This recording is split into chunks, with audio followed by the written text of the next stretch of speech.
Bocas.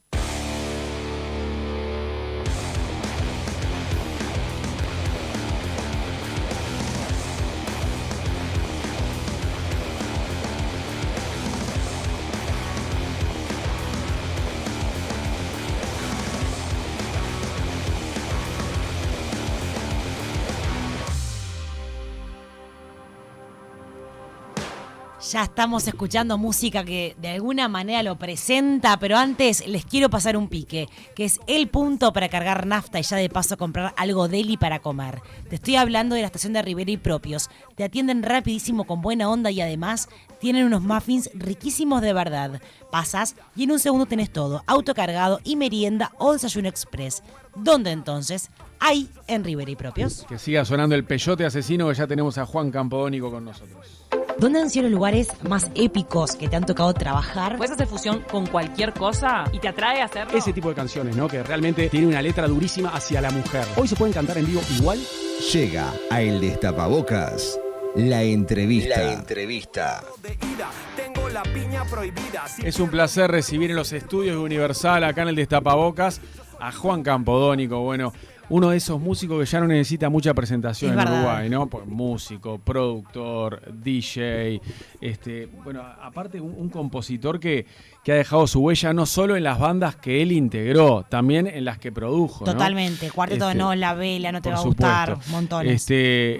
Recordemos que aparte Juan es creador e integrante de 3 bandas emblemáticas de diferentes épocas de nuestro país, ¿no? Por supuesto el Peyote Asesino, que fue la primera que ahora vuelve, Bajo Fondo, Campo, así que hay mucho para conversar con él sobre eso y también sobre su faceta de productor, por supuesto. ¿Qué hace, Juan? Un gustazo tenerte. Buenos días, ¿cómo están? Bienvenido. Muchas gracias. Bien, y vamos a estar hablando del retorno del Peyote Asesino a las grabaciones de discos, ¿no? Todo un tema, más de 20 años sin hacer un álbum, sí. Y el Peyote ahora va a tocar en vivo en el Teatro de Verano, pero presentando disco nuevo. Desde el año 98, que es Te Raja, nuestro álbum, el último disco que habíamos sacado. Icónico. ¿No? Icónico y que nos ha dado alegría durante tantos años, ¿no? Porque realmente son discos que quedaron en la memoria y que la gente los siguió escuchando. Y de hecho volvimos a tocar varias veces porque por pedido del público. La primera cuando volvimos en el 2009, que fuimos a tocar al Pilsen Rock. Cerramos el Pilsen Rock de ese año. Y bueno, y luego hemos mantenido una actividad esporádica, pero siempre presente. En un momento nos cuestionamos, bueno, no sé cuánto más podemos seguir haciendo esto sin generar algo nuevo.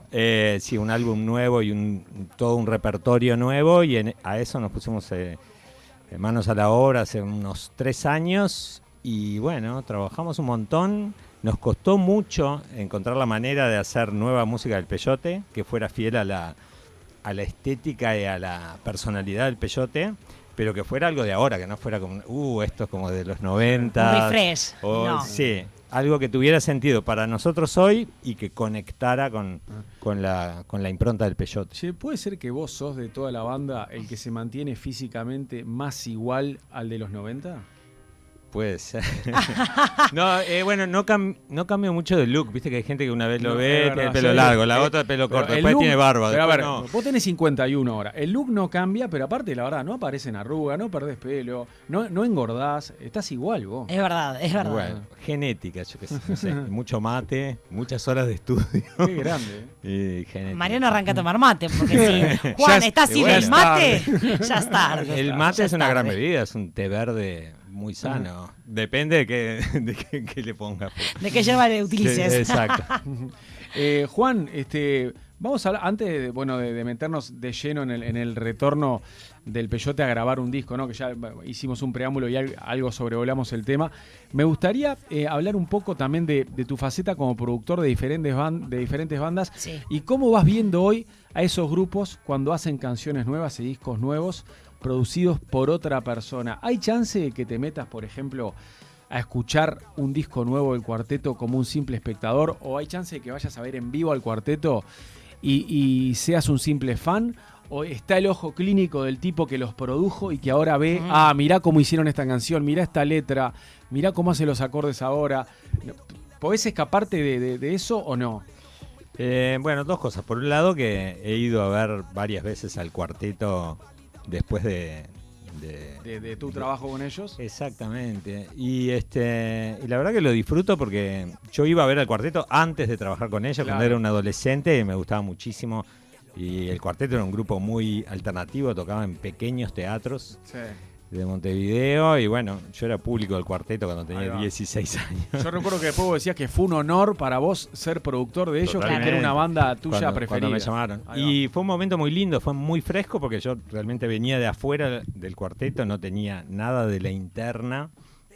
Y bueno, todas mis opiniones y mi impronta era espontánea. Y esos primeros discos Raro y Bipolar fueron un gran momento de ellos y mío también. Exitosos, con ellos. Aparte, ¿no? Y después vinieron los Grammy ahí todo. Exactamente, ahí se armó toda una nueva era para ellos y también de internacionalización. Y después cuando eso un poco a nivel de lo que era el trabajo interno, ya no tuvo tanto gusto y tanta chispa, en un momento dije, bueno, ¿por qué no sigue? Te abriste. Exactamente. Y y en esta última etapa, ¿no? En la que ellos aparte fueron producidos por más de una persona. ¿Vos cómo te situaste? ¿Realmente no podés escaparte del ex productor del cuarteto y cada vez que los ves analizás lo que hacen hoy y lo comparás con lo que hacías vos? ¿O podés abstraerte y ser un simple fan que vea el cuarteto en el año 2022? Soy un simple fan en el sentido de que ponerte demasiado analítico toma mucho tiempo, trabajo y foco. Y es lo que hago en mi trabajo, o sea, eso es trabajar para mí. Entonces tratá de no laburar cuando los ves a ellos. Exactamente, trato de no laburar todo el tiempo. Obviamente, mucha gente me dice, che, te mando esto para que escuches, pero eso ocurre muchas veces en el día y escuchar toma tiempo. Claro. Y reflexionar y pensar es un oído crítico. Exacto, entonces nada, necesita cierta concentración que no lo hago todo el tiempo, lo hago en el momento de trabajar. O sea, podés ir a ver un toque o escuchar un disco sin concentrarte tanto. Totalmente. Digamos. De hecho, por ejemplo, en mi Spotify tengo ahí una lista que se llama Ando Escuchando, y hay un montón de cosas que no sé por qué están ahí, porque me gustan espontáneamente, pero no porque haya un análisis crítico de si eso Lográs está bien sacarte o mal. el traje de productor y ser un simple oyente o... Y sí, la música tiene algo muy directo y espontáneo y conecta con las personas de un lado muy sensible, sensorial, no es tan intelectual, ¿no? Juan, cuando te llega un proyecto que tenés que producir, ¿cómo te involucrás en la banda cuando no sos parte? ¿Y cómo trabajás para crear un buen producto? Y todos los casos son distintos porque todas las personas son distintas. Ahora estuve trabajando con Kevin Johansen, tuvimos el año pasado y parte de ahora estamos en la recta final de un disco nuevo de él que repasa su carrera. Y bueno, Kevin lo conocía de escucharlo, ¿no? Pero conocer la persona me encantó. Antes de empezar a trabajar, un día nos juntamos, fui a verlo a la trastienda y charlamos. Y como que siempre evalúo eso. Con esta persona voy a pasar muchas horas trabajando. Es como un casamiento corto, pero bueno. ¿Sentís que hay, ¿nos casamos o no? Claro, sentís que hay química, que hay feeling, que la vas a pasar bien, que podés llegar a un lugar que sea inspirado para ambos.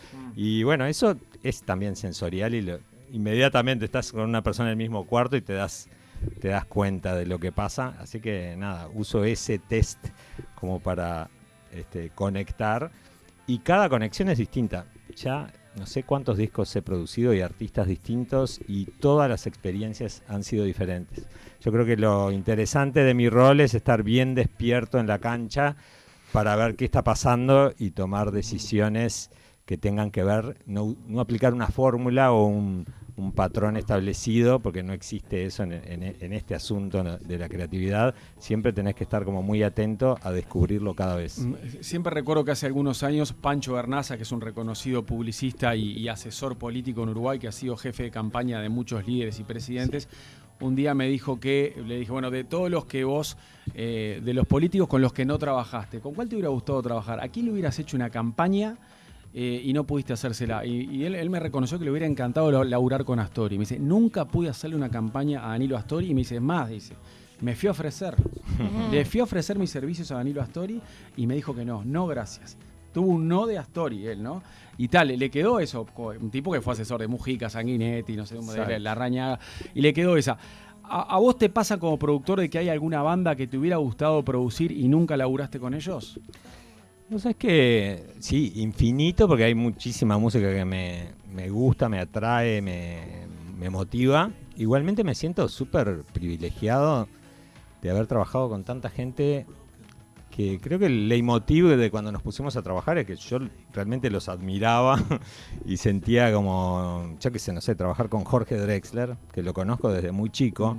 Es un gran escritor de canciones, es un gran cantante y es un artista maravilloso. Y como que bueno, a veces te pasás tantas horas compartiendo que en un momento podés perder la perspectiva de que estás con alguien, pero... Bueno, pero lo hiciste. Sí, siento muchísima admiración por muchas de las personas con las que trabajo, con Gustavo Santaolalla, es un músico que... ¿No te pasa con alguien que nunca laburaste que decís, me hubiera encantado laburar con este músico, vos, o sea, producirle un disco a este? No sé, como que no pienso en esos términos. ¿Y con quién no volverías a laburar? A la inversa de lo que te pregunta Mariano. Y bueno, no, hay cosas que van pasando en la vida. Yo qué sé, no sé, con el cuarteto hicimos un montón, hicimos 6 discos, ya está. No se necesita ni uno más. No es necesario volver. No es necesario volver, o yo qué sé.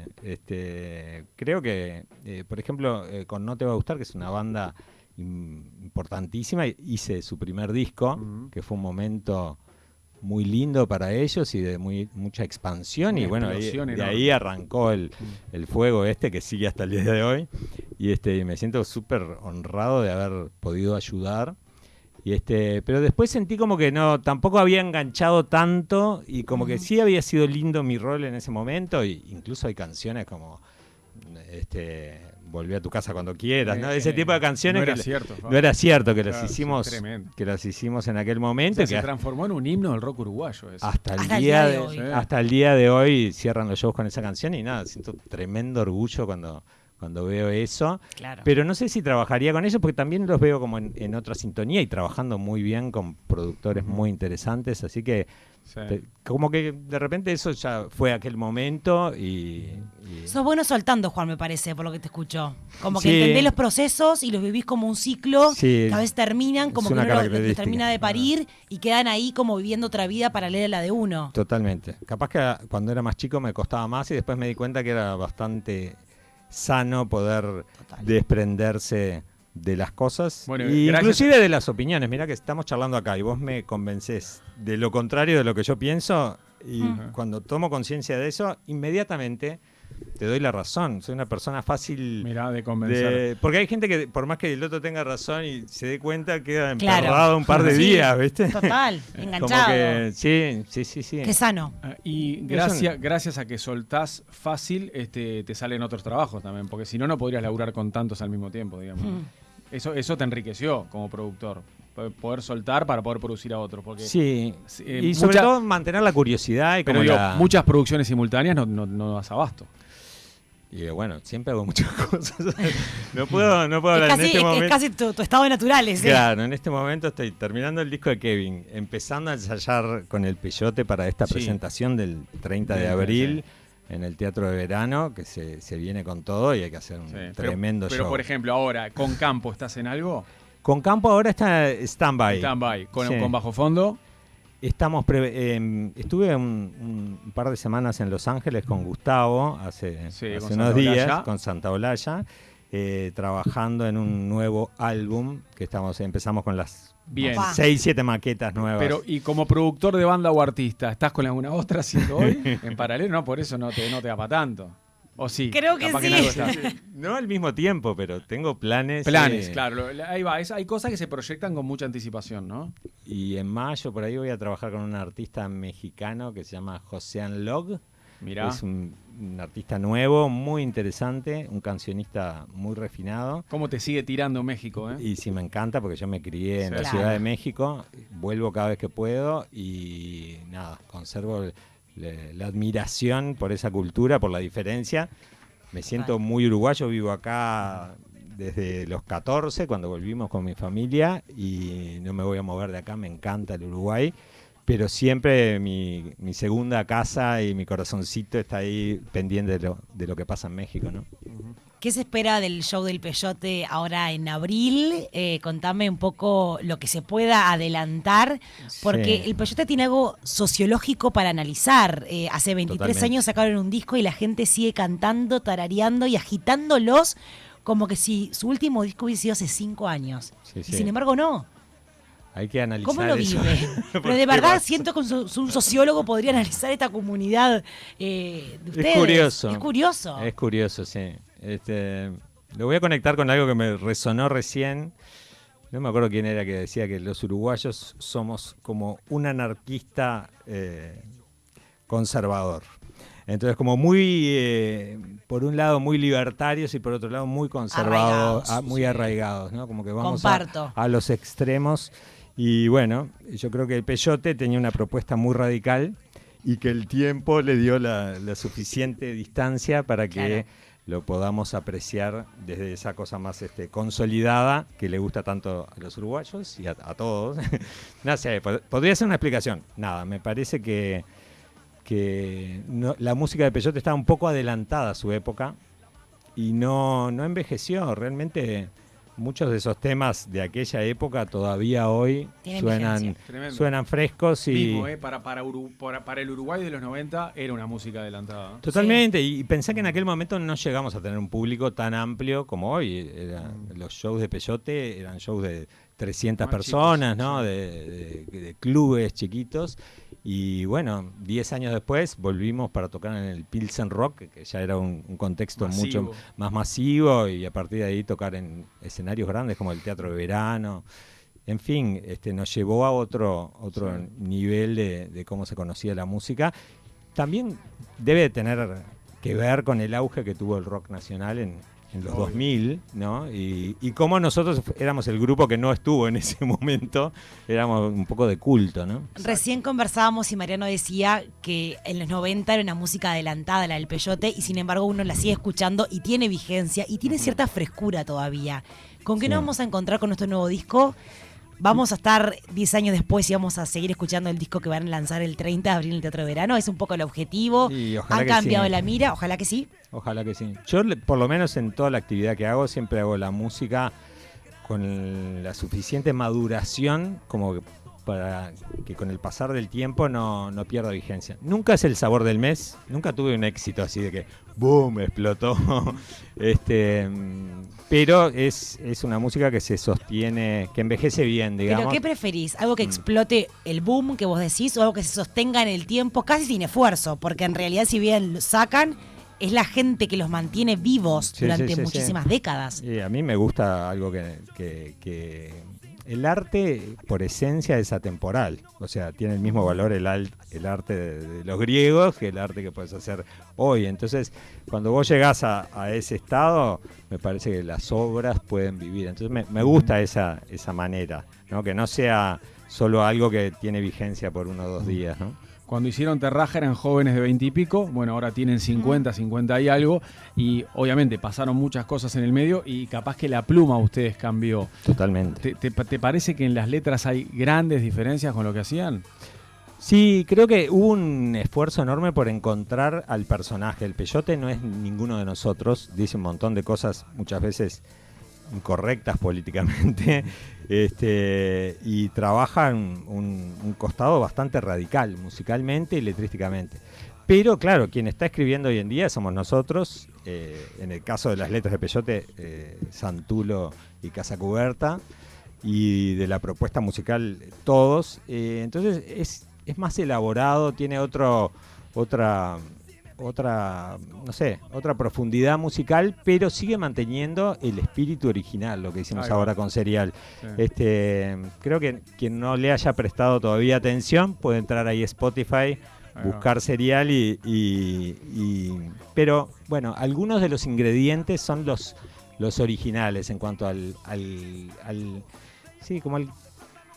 carácter que tenía que tener el Peyote, que siempre era un poco provocador, un poco incorrecto, siempre iba como un poco al extremo. No es el sabor de moda hoy en día, yo qué sé, el mainstream de la música está tomado por la música urbana, el reggaetón. Lo que hace el Peyote es rock, que parecería una música que pasó de moda en un sentido, pero estas propuestas de rock alternativo radical siguen siendo una voz muy vigente, aunque sea la carretera que va por el costadito, no es la autopista principal, pero este camino es muy importante, ¿no? Se habrá pasado el tiempo que también, claro, ustedes se fueron consolidando en diferentes roles y uno de los letristas del Peyote Asesino, uno de los que hace las canciones, hoy es un reconocido columnista de Búsqueda, por ejemplo, ¿no? Yo lo leo, es una de las columnas más disfrutables del semanario de Búsqueda. Comparto contigo. Es la de Fernando Santulo, y claro, es el mismo tipo que te escribe esa columna semanal, es el que hizo las canciones del nuevo disco del Peyote. Es el mismo tipo que venía a mi casa cuando yo era adolescente a escuchar discos. Qué Era un gran intercambio de discos, la relación con Fernando. Por eso nos hicimos amigos cuando volvimos de México, y tampoco teníamos tantos amigos acá, todavía no teníamos tanto... No tenían la barrita armada. La barrita tan armada, entonces caía Fernando por casa con un montón de vinilos, en aquella época eran vinilos, para pasar a cassette. Yo tenía muy buen tocadisco que me había regalado mi madre.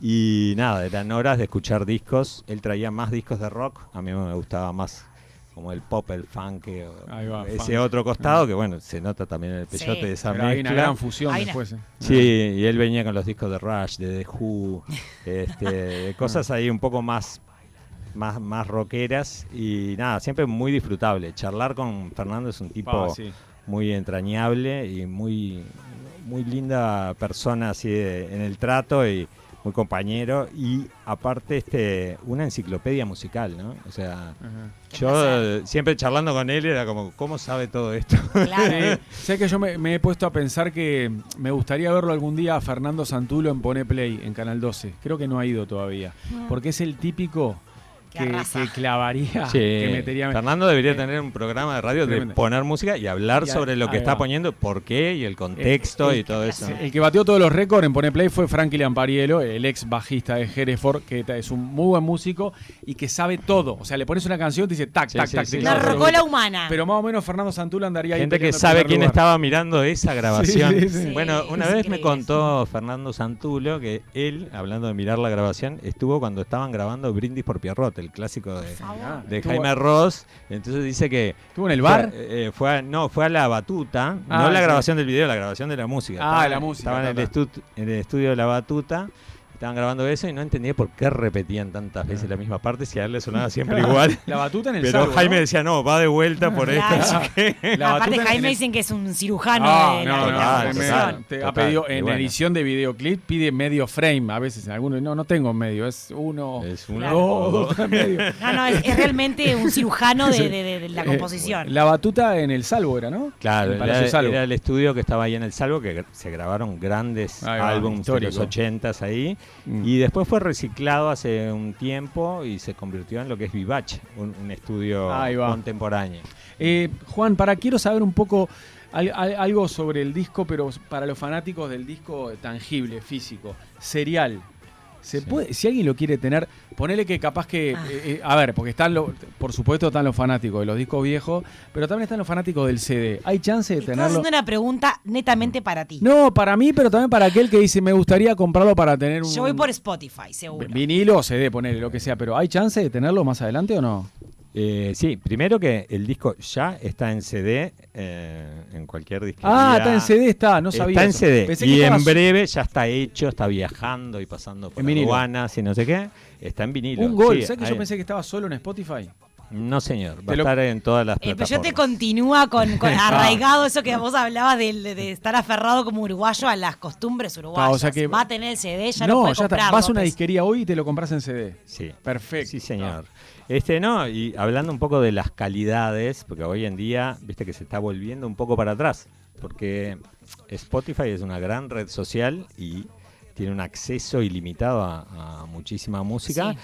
La calidad de sonido, si vamos a la calidad de sonido, es la cuarta parte de lo que es un CD, técnicamente te lo digo. Por más que engaña bien el oído. ¿Una cuarta parte? Una cuarta parte. Me dejas de cara. A nivel técnico. Entonces, nada, el CD sigue sonando mejor, claro. Es más incómodo, es otro mundo. Sí, sí. Yo uso todos los medios para escuchar música. Pero también es lindo Spotify es muy útil a la hora de voy a buscar esto, no sé qué, y te sugiere esto y aquello. Es una plataforma increíblemente bien programada. Otras de ese tipo, que también uso, como Tidal, por ejemplo, que tienen muy buena calidad de sonido, pero como conector de que te lleva de una cosa a la otra, no es tan bueno. El software no está tan bien hecho. El problema del CD es que hay que seguir cuidándolo, hay que cuidarlo demasiado porque Vos sos fan del CD. claro, pero porque me encantan los vinilos también, pero el CD hasta para coleccionar es cómodo, ¿no? Pin, pin, pin, los tenés todos Yo a la tengo vista una ahí. cantidad de CDs que no te puedo explicar Solamente. y los amo a esos CDs. Claro. No sé si seguiría comprando. Claro. Pero viste que si los manoseas mucho, se deteriora el disco. A mí me se gusta puede la rayar. cultura del Sí, es CD en escuchar todo un disco completo, porque siento que a veces no siempre tiene una continuidad. Sí. Y me gusta como... Sí, porque el la Spotify es más experiencia. aleatorio, ¿no? Es Sí, saltás claro. de un artista a otro, Pero- inglés, español, rock, funk. Pero- Ahora, cuando vos escuchas un disco, te estás como sumergiendo en un mundo que ellos te quieren llevar de la 1 a la 7 o a la 10 que Con un tengan. orden pensado, claro. Entonces, a veces me gusta entrar en ese mundo para decir, bueno, a ver qué me proponen, Sí. y Bueno. quiero meterme en estas Sí, 7 porque canciones o 10. La música no es solo lo que suena, es todo el contexto. Es una que- composición todo el contexto global. que trae la música. Yo me acuerdo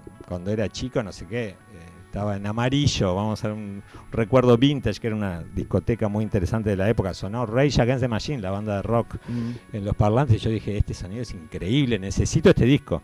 Al otro día estaban Rarities, ahí en la Galería Yaguarón, que era una disquería de la época. Bueno, ¿me podés traer este disco? Sí. En 15 días llega el pedido, no sé Claro. qué. Esperé 15 días.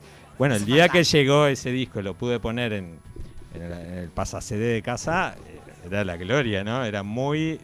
tenía Claro. otra relevancia la búsqueda, la conexión. Los discos en otro momento, hoy en día hasta la internet, pero en otro momento transportaban mucha información sobre Claro. cultura, sobre moda, sobre... Totalmente. El librillo para estilo leer, de todo. vida. O sea, había mucha información Claro. alrededor de un... exacto. Recordemos que Totalmente. si vos sos fan de una banda, te trae un librillo que te dan ganas de devorártelo también, de Yo de verlo en niña fotos, supe en textos, tenerlos. todas las letras, está buenísimo. No, y para terminar sobre este tema, es un clásico que, sobre todo capaz que para los de mi generación y los de la de Juan, capaz que no tanto la tuya, que si vos sos muy fanático de una banda y suena un tema de ese grupo en la radio, termina la canción y estás esperando que arranque la otra, la del disco. Porque vos de memoria te conoces el orden del disco y capaz que estás esperando que arranque la siguiente que vos escuchas siempre y no. En la radio terminó esa y arranca otro grupo y no tiene nada que ver, ¿no? Total. Porque el disco realmente lo recitas cuando lo escuchas mucho, te lo aprendés de memoria. Sí, Mm. claro. Sí. Juan, vamos a recordarle a la gente que van a presentar Serial el 30 de abril, que cae, ¿qué día? Eso es clave. Es un sábado. Un Es el sábado, sábado. Precioso, precioso día. Es el sábado previo al 1 de mayo, entonces hay un tema ahí que se está arreglando de que haya mucho transporte en el momento que termine el recital y todo eso, pero Bien, bueno, bien. eso ya está siendo considerado, pero es el sábado. Es cierto que 1 de mayo cae domingo, no ligamos nada. No ligamos. Sí. exacto. No digamos nada, me estoy dando cuenta que no digamos nada. Sábado 30 de abril, entonces, en el Teatro de Verano a las 21 horas, va a estar el Peyote Asesino presentando su disco Serial, el primero en 23 años, y las entradas siguen a la venta en Hábitat. Exactamente. De todos los precios, Juan, todo el mundo puede ir, hay accesibilidad. Son entradas súper populares. Una de las misiones de Peyote era que la presentación del disco Total. fuera en un lugar que fuera totalmente accesible para quien quisiera ir, así que hay entradas muy accesibles. No sacaban un disco hace 23 años, pero en la historia de la banda es el disco número, Es el tercer álbum de estudio. el tercero de estudios. Tenemos alguna otra cosita por ahí perdida, una colaboración en una ensalada que hicimos un cover de Los Estómagos, en un homenaje a Los Oh. Estómagos, pero Mirá. del año del ñaupa, ¿no? De Sí. ahora que 80, hicieron otro. 80. Sí, de los 90. Ah, sí. claro, porque los estómagos fueron hasta el 89 más o menos, ustedes los Sí. homenajearon en los 90. Está bien, Hicimos un cover de Penicilina, el clásico de Los Estómagos. Penicilina. Me vinieron ganas de ir a ver la muestra que hay de Los Estómagos, pero es en Pando. el Es en Centro Pando. Cultural. Claro, Creo que lejos, igual de pero Pando se la llevaban a algún otro lugar, es como que no es media itinerante. Sí, creo que sí, Sí, está puede muy ser. interesante. me Estaba muy interesante. encantaría ese Sí. momento. Tendría que ir a Costa Azul, que es donde veranean casi todos ellos. También. También. Sí, sí. Tendría que hacer la recorrida por los distintos Lugares icónicos de la banda. La ruta de los estómagos. Exactamente. Juan Campodónico, un gustazo tenerte. Gracias por venir. Muchas gracias a ustedes. Éxitos. Gracias. El Destapabocas. Tapabocas. 970 Universal.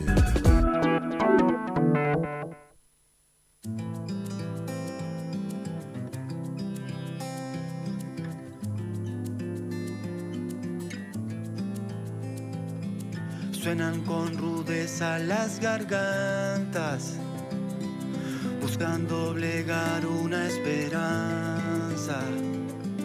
Reina confusión.